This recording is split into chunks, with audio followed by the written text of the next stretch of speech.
दोस्तों welcome back to my YouTube channel. Today we will discuss about Mirae Asset emerging blue chip fund. दोस्तों पिछले कुछ दिनों से मेरी वीडियो नहीं आ पाई, उसके लिए मैं तहे दिल से आपसे माफी मांगता हूं, बट उसके पीछे का कारण भी मैं आपको बता देता हूं कि क्यों वीडियो नहीं आ पा रही है टाइम से। दोस्तों कभी कभी क्या होता है, मेरा वीडियो बनाने के अलावा दूसरा भी कुछ काम है, उस काम के चलते कभी कभी क्या होता है कि मैं वीडियो प्रोड्यूस करने में थोड़ी देरी कर देता हूं या मेरे को टाइम नहीं लगता जहां पे मैं आपके लिए वीडियो प्रोड्यूस कर पाऊं टाइम टू टाइम। लेकिन दोस्तों कभी कभी क्या मेरा मानना यह रहता है कि मैं आपके लिए क्वांटिटी से ज्यादा क्वालिटी कंटेंट प्रोड्यूस करके आपको दूं, जिससे आपको भी हेल्प हो और मुझको भी हेल्प हो, या जो भी मेरे व्यूअर्स हैं उन सभी को देखने वालों को सबकी हेल्प हो। इसीलिए दोस्तों मेरा क्वांटिटी से ज्यादा फोकस रहता है क्वालिटी कंटेंट के ऊपर। दोस्तों आज हम बात करने वाले हैं Mirae Asset emerging blue chip fund के बारे में। पिछले कुछ दिनों से लगातार इस फंड के बारे में मार्केट में काफी चर्चा हो रही है और बहुत सारे लोग इस फंड में इन्वेस्टमेंट करना चाहते हैं, बट लैक ऑफ नॉलेज की वजह से वो ऐसा करने में हिचकिचा रहे हैं। या दोस्तों अगर आप भी इस फंड में इन्वेस्टमेंट कर चुके हैं तो आपको इस फंड में किस तरह के चैलेंजेस फेस करने पड़ रहे हैं, या अगर आप करने वाले हैं तो किस किस तरह के चैलेंजेस आपको फेस करने पड़ेंगे और क्या बेनिफिट आपको इस फंड में मिलेगा, आज हम इसी के बारे में डिस्कस करेंगे कि इस फंड में हमको इन्वेस्टमेंट करना चाहिए या नहीं करना चाहिए। आज हम बात करेंगे Mirae Asset emerging blue chip fund direct plan के बारे में। सबसे पहले दोस्तों हम बात कर लेते हैं कि Mirae Asset emerging blue chip direct plan है क्या। यहां मैं आपको एक चीज बता देना चाहता हूं कि हर म्यूचुअल फंड में अलग अलग तरह के काफी प्लान्स होते हैं, बट मेजरली जो दो प्लान यूज किए जाते हैं, एक रेगुलर प्लान और एक डायरेक्ट प्लान। आज हम इस फंड के डायरेक्ट प्लान के बारे में ही बात कर रहे हैं। दोस्तों इस फंड का डायरेक्ट प्लान 1 जनवरी 2013 को मिराई एसेट म्यूचुअल फंड द्वारा लॉन्च किया गया था। अगर हम बात करें कि यह फंड करता क्या है, दोस्तों अगर आप इस फंड में पैसा इन्वेस्ट करते हैं तो आपके द्वारा इन्वेस्ट किया गया पैसा भारत की शेयर मार्केट में लिस्टेड टॉप कंपनीज होती है, लार्ज कैप जिनको बोलते हैं, लार्ज कैप स्टॉक्स जिनको बोलते हैं, उनमें पैसा इन्वेस्ट करता है। और दूसरा इसका सेगमेंट मतलब कैटेगरी है वो है मिड कैप स्टॉक्स, मतलब पहली जो सबसे बड़ी 250 कंपनियां होती है, 250 कंपनीज हैं, उनमें से ये चुन के कंपनियों में पैसा आपका इन्वेस्ट करता है जहां से आपको रिटर्न बना के देता है। दोस्तों ये एक ओपन एंडेड इक्विटी कैटेगरी का large cap and mid cap fund है। अगर हम इसके बात करें फंड मैनेजर्स के बारे में, दोस्तों फंड मैनेजर्स के बारे में जानना हमारे लिए बेहद जरूरी होता है, क्योंकि फंड मैनेजर के बारे में अपने को पता होना क्यों जरूरी होता है यह मैं आपको बता देना चाहता हूं। क्योंकि अपने बिहाफ पे फंड मैनेजर ही अपना पैसा इन्वेस्ट करता है। अगर फंड मैनेजर को नॉलेज नहीं होगी या किसी तरह का एक्सपीरियंस नहीं होगा कि गिरते हुए मार्केट में उस फंड मैनेजर ने किस तरह से इन्वेस्टर्स का पैसा बचाया है और बढ़ते हुए मार्केट में किस तरह से उस फंड मैनेजर ने अलग म्यूचुअल फंड के मुकाबले ज्यादा रिटर्न कमा के अपने इन्वेस्टर्स को दिया है, उसका ट्रैक रिकॉर्ड देखना हमारे लिए बेहद जरूरी हो जाता है। क्योंकि दोस्तों हमारे लिए अपना पैसा बेहद इंपॉर्टेंट होता है, क्योंकि बहुत मेहनत से कमाया जाता है और ऐसे ही हम अपने पैसे को गवा नहीं सकते हैं। दोस्तों अगर हम बात करते हैं इस फंड के फंड मैनेजर्स के बारे में, इस फंड में अपने को 2 फंड मैनेजर मिलते हैं।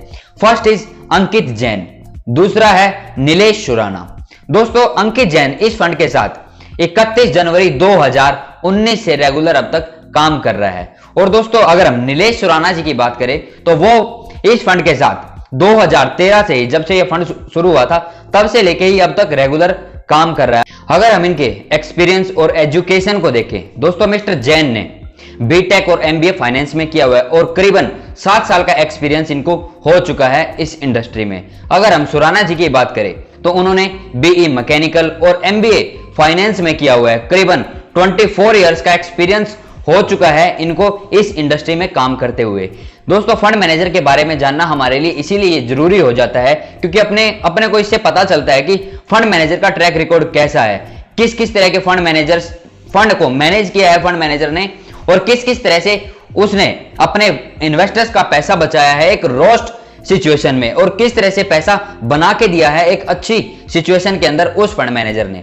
अगर हम इस फंड के एयूएम के बारे में बात करें, एयूएम का मतलब होता है एसेट अंडर मैनेजमेंट, कि इस फंड के पास अब तक इन्वेस्टर्स द्वारा कितना पैसा इन्वेस्ट किया जा चुका है। तो दोस्तों इस फंड के पास अब तक इन्वेस्टर्स द्वारा 13,405 करोड़ रुपीस एज ऑन 30 नवंबर 2020 तक इन्वेस्ट किया जा चुका है। ये दोस्तों एज ऑन 30 नवंबर 2020 का डेटा है। और अगर हम इस फंड के एसेट एलोकेशन या पोर्टफोलियो के बारे में बात करें, पोर्टफोलियो का मतलब होता है कि आपके द्वारा जो भी पैसा इन्वेस्ट किया जाएगा वो इस फंड में किन कंपनीज में पैसा आपका निवेश किया जा रहा है इस फंड के थ्रू। अगर आप इस फंड में अपना पैसा इन्वेस्ट करते हैं तो आपका किन कंपनीज में पैसा इन्वेस्ट होता है, इस फंड के पोर्टफोलियो में कौन कौन सी कंपनीज है। अगर हम एसेट एलोकेशन की बात करें, एसेट एलोकेशन का मतलब होता है कि आपके द्वारा इन्वेस्ट किया गया पैसा किन सेक्टर्स में निवेश होता है इस फंड के थ्रू।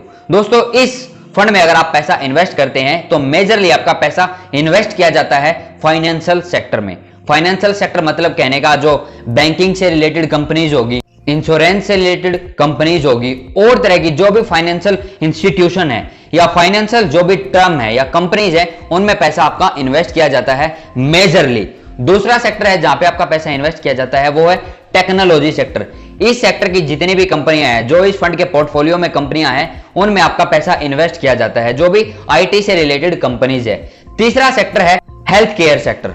हेल्थ केयर से रिलेटेड जो भी कंपनीज इस फंड के पोर्टफोलियो में है उन कंपनीज में आपका पैसा इन्वेस्ट किया जाता है। यहां पे भी आपका पैसा कुछ परसेंट इन्वेस्ट किया जाता है हेल्थ केयर सेक्टर में। अगला सेक्टर है एनर्जी सेक्टर। इस सेक्टर में भी आपका पैसा इन्वेस्ट किया जाता है। ऐसी कंपनियों में आपका पैसा लगाया जाता है जो किसी तरह का डीजल बनाती है या कोई पेट्रोल प्रोड्यूस करती है या कोई गैस बनाती है या बिजली बनाती है। अगला सेक्टर है एफएमसीजी सेक्टर, जो आपके हाउस होल्ड का सामान बनाती है, जैसे साबुन, सर्फ या जो भी मैंडेटरी चीजें जो घर में यूज होती है, ऐसी कंपनीज में पैसा इन्वेस्ट किया जाता है जो ये प्रोडक्ट हमारे लिए बना के देती है। ऐसी सेक्टर, इस सेक्टर में भी आपका पैसा इन्वेस्ट किया जाता है। अगर हम इन सभी सेक्टर्स की एक एक कंपनी का एग्जांपल लें तो दोस्तों सबसे पहला सेक्टर है फाइनेंशियल सेक्टर। उस सेक्टर की पहली कंपनी है एचडीएफसी बैंक।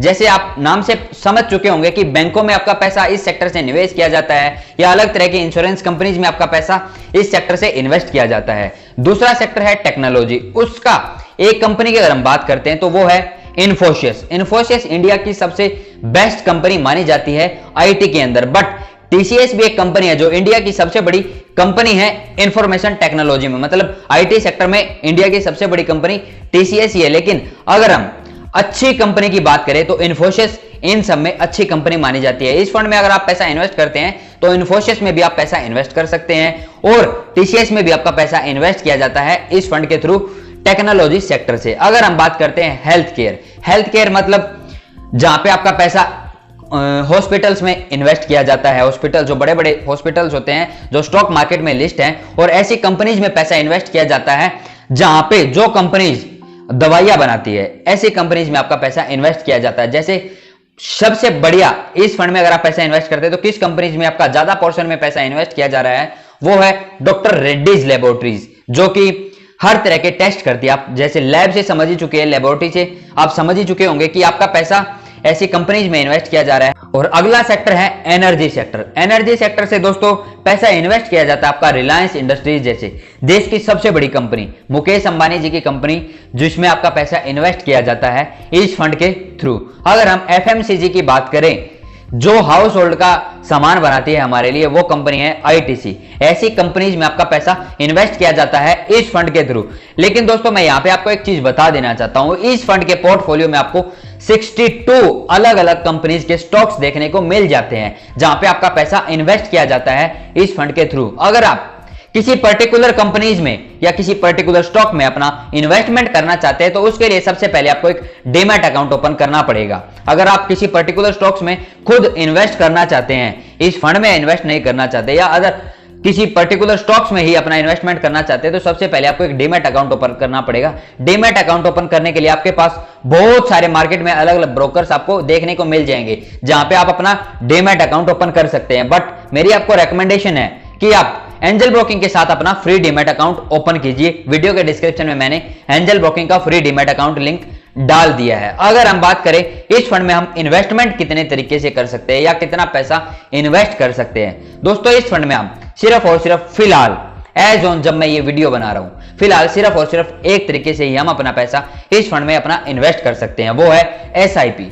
एसआईपी का मतलब होता है सिस्टमैटिक इन्वेस्टमेंट प्लान, जिसमें आपको हर महीने कुछ पैसा इन्वेस्ट करना होता है किस्त के रूप में। अगर आप इस फंड में एसआईपी के थ्रू इन्वेस्ट करना चाहते हैं तो मिनिमम आपको हर महीने 1000 रुपए मिनिमम इन्वेस्टमेंट करना पड़ेगा। फिलहाल इसमें एसआईपी के थ्रू ही इन्वेस्टमेंट किया जा रहा है, वन टाइम पेमेंट इसमें नहीं है। लमसम जिसको हम बोलते हैं, लमसम के थ्रू इस फंड में हम अपना इन्वेस्टमेंट नहीं कर सकते, क्योंकि दोस्तों कंपनी ने फिलहाल लमसम लेना बंद कर दिया है। अगर हम इस फंड के चार्जेस के बारे में बात करें, चार्जेस के बारे में भी जानना हमारे लिए बेहद जरूरी हो जाता है, क्योंकि दोस्तों हम अपना पैसा तो इन्वेस्ट कर देते हैं, बट लैक ऑफ नॉलेज की वजह से अपने को चार्जेस अलग अलग तरह के पे करने पड़ जाते हैं, जिससे हमको लास्ट में जाके बहुत ज्यादा दिक्कत होती है। आप सोचते हैं कि हमने पैसा इतना इन्वेस्ट किया था लेकिन चार्जेस इतना ज्यादा कट रहा है। इसमें आपको 3 तरह के चार्जेस पे करने पड़ते हैं। पहला है एक्सपेंस रेशियो चार्जेस, दूसरा है एग्जिट लोड चार्जेस, तीसरा है stamp duty charges. Expense ratio charges वो चार्जेस होता है जो आप पैसा इन्वेस्ट करते हैं, उस पैसे को मैनेज करने के लिए जो टीम बनाई हुई है म्यूचुअल फंड कंपनी ने, उनकी सैलरीज देने के लिए पैसा कमाती है कंपनीज, वो एक्सपेंस रेशियो चार्जेस माना जाता है, आपके फंड को मैनेज करने के लिए लिया जाता है। इस फंड का एक्सपेंस रेशियो चार्जेस है 0.74। एग्जाम्पल से ले अगर आप मान के चलो 100 रुपए इस फंड में इन्वेस्टमेंट करते हैं तो आपका 0.74 मतलब 74 पैसा आपका फंड मैनेजिंग के रूप में हर महीने काट लिया जाएगा।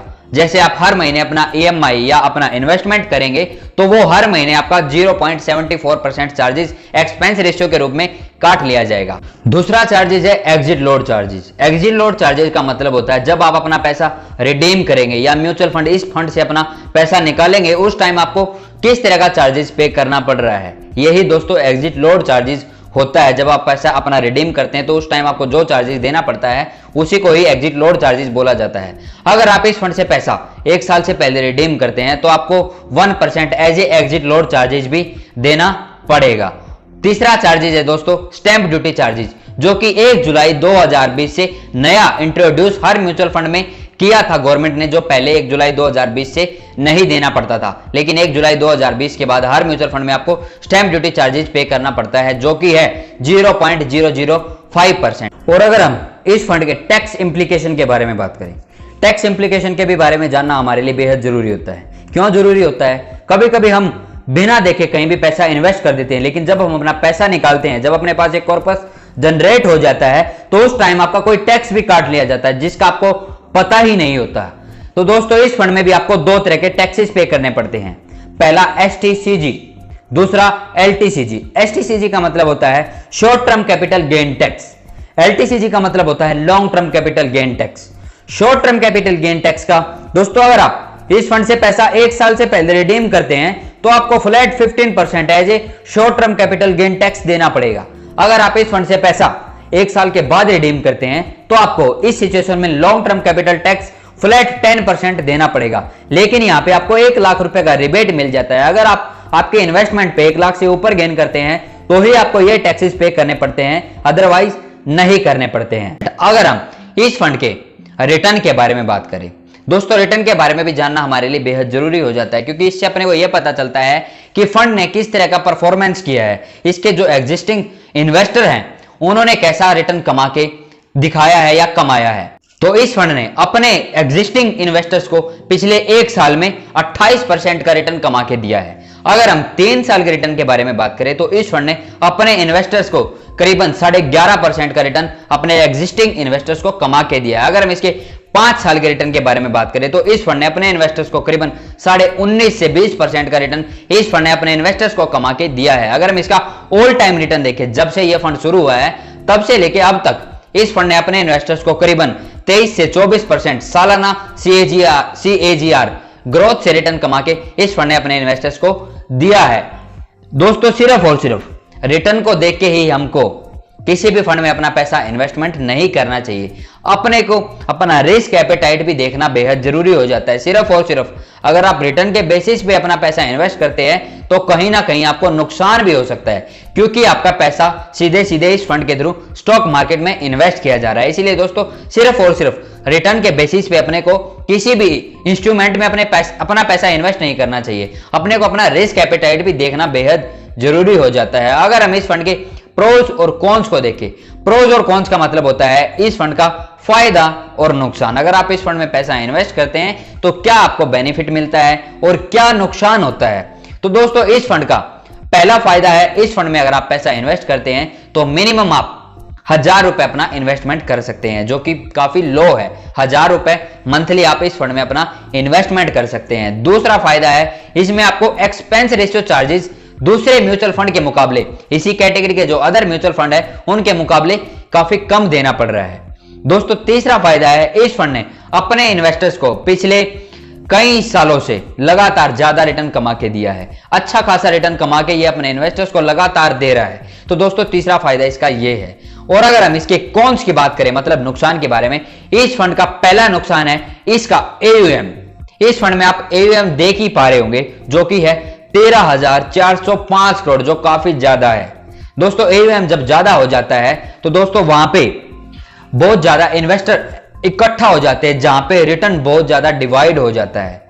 तो दोस्तों इस फंड में एक नुकसान ये है कि इसका AUM 10,000 करोड़ से भी ज्यादा इस फंड में इन्वेस्टर्स द्वारा पैसा इन्वेस्ट किया जा चुका है। ये इसका एक नुकसान है। और यहाँ पे नुकसान ये भी है, यहाँ पे एग्जिट लोड चार्जेस भी आपको पे करना पड़ता है। इतना पैसा पहले ही इस फंड में इन्वेस्टमेंट किया जा चुका है, लेकिन फिर भी इस फंड में आपको एग्जिट लोड चार्जेस भी देना पड़ रहा है, जो कि मेरे को लगता है ये किसका नुकसान है। तीसरा नुकसान है इस फंड का, इसमें आपको थोड़ा बहुत रिस्क भी हो जाता है। रिस्क किस तरह का? बहुत सारे म्यूचुअल फंड में या अलग अलग इंस्ट्रूमेंट में आपको काफी अलग अलग तरह के रिस्क होते हैं, लेकिन यहाँ पे आपको रिस्क है मार्केट के फ्लक्चुएशन का, मतलब मार्केट के अप्स एंड डाउन्स का। यहाँ पे आपको रिस्क रहता है कि अगर मार्केट अच्छा परफॉर्म करती है तो इस फंड के जो पोर्टफोलियो में जो भी कंपनीज होगी उन पे अच्छा खासा इफेक्ट होगा, ज्यादा वो बढ़ेंगी और ज्यादा आपका भी पैसा ग्रो करेगा। और दोस्तों नुकसान मतलब अगर मार्केट क्रैश करता है या स्लो हो जाता है या नीचे की तरफ आने लगता है तो उससे इस फंड के पोर्टफोलियो में जो भी कंपनीज होंगी उनके स्टॉक्स पे भी इतना ही इफेक्ट पड़ेगा। अगर आपने भी इस फंड में अपना इन्वेस्टमेंट किया है तो आपके इन्वेस्टमेंट पे भी उतना ही इफेक्ट पड़ेगा। ये इसका एक नुकसान है, मार्केट के फ्लक्चुएशन का इस फंड में आपको एक नुकसान देखने को ये मिल जाता है। अगर हम इस फंड के इन्वेस्टमेंट ऑब्जेक्टिव के बारे में बात करें, इन्वेस्टमेंट ऑब्जेक्टिव का मतलब होता है दोस्तों कि कंपनी ने म्यूचुअल फंड को क्यों शुरू किया है या क्यों लॉन्च किया है, ये क्या अचीव करना चाहती है। तो दोस्तों इस फंड का इन्वेस्टमेंट ऑब्जेक्टिव है कि मैं अपने इन्वेस्टर्स को एक लॉन्ग टर्म कैपिटल एप्रिसिएशन दे सकूं, उनको एक डाइवर्सिफाइड पोर्टफोलियो में अपना पैसा इन्वेस्ट करके। कहने का मतलब यह है कि मार्केट में जो भी स्टॉक मार्केट में लिस्टेड कंपनीज है, अलग अलग कंपनीज, उनमें पैसा इन्वेस्ट करके उनके इन्वेस्टमेंट पे एक लॉन्ग टर्म कैपिटल एप्रिसिएशन दे सकूं, अपने इन्वेस्टर्स को, जो भी इस फंड के इन्वेस्टर्स होंगे उनको एक अच्छा खासा रिटर्न ये लंबे समय में दे सके। ये इसका इन्वेस्टमेंट ऑब्जेक्टिव है। दोस्तों ये सभी के सभी पॉइंट्स अपने कवर हो चुके हैं। अगर हम बात करते हैं कि इस फंड में अपने को इन्वेस्टमेंट करनी चाहिए या नहीं करनी चाहिए, दोस्तों आप अपने रिस्क एपेटाइट को देखते हुए ही किसी भी इंस्ट्रूमेंट में अपना पैसा इन्वेस्ट कीजिएगा। और यहां पे मैं आपको सिर्फ और सिर्फ मेरा ओपिनियन शेयर कर रहा हूं, ना कि आपको किसी तरह की कोई रेकमेंडेशन या किसी तरह की कोई एडवाइस दे रहा हूं। मेरी आपको सिर्फ और सिर्फ ओपिनियन रहेगा जो मैं आपको बताऊंगा।